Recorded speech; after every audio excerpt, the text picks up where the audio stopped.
barang. Yogya Nira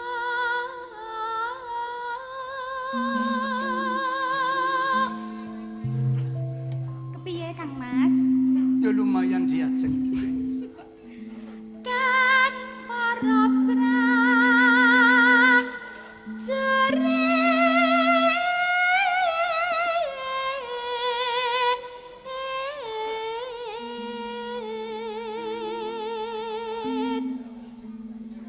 lamun bisa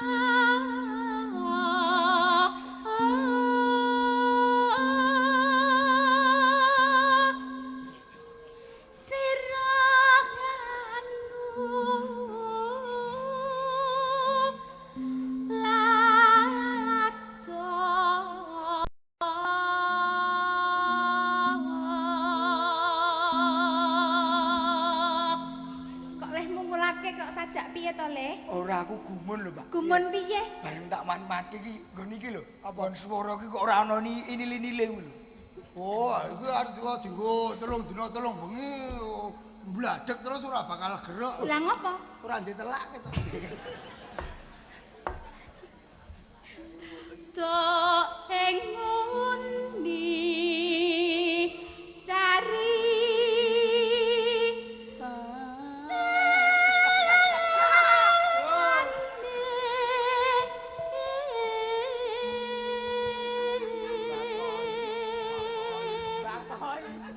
banter kleru luput.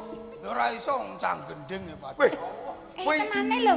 Campur sari kanca-kanca. Gendeng-gendeng sing rabot. Kowe ngerti gendeng? Nah, gendeng iki apa ora? Lah kuwi. Tuhu Apa? Ah, gendeng rak tunggale brutu kuwi. Kaya tunggale brutu.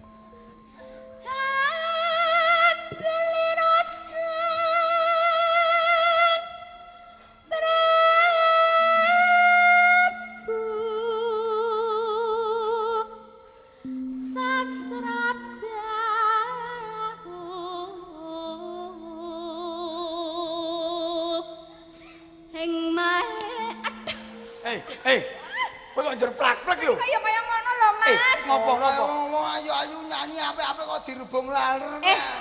Kowe ora ngerti lho. Saiki undang-undang iki enek kekerasan dalam rumah tangga kuwi diatur ning undang-undang kowe ora semena-mena karo wanita. Nek karo wong wedok iku kudu sing tertib. Kowe nek macem-macem karo wong wedok kowe kena pasal 521. Apa, Pak? Pakan pitik. Kowe njer pakan pitik lho kowe. Wong aku ya ora adong kok. Loro tenan yo. Yo. Ah, dake bojoku lho. Walah santai wae nek ya niku Surapati weru.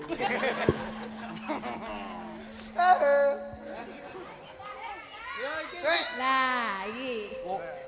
Iso. Iki pepundenku. Kuwi, Mas Pairo. kuwi. Wis ben klithik-klithik sik.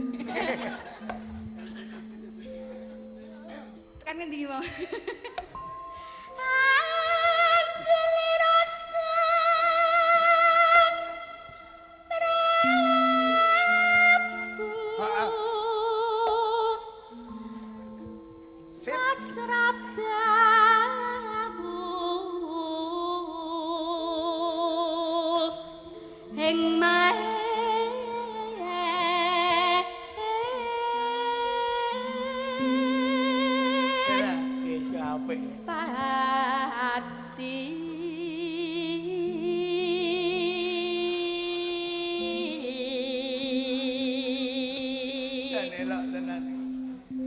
Aran patih su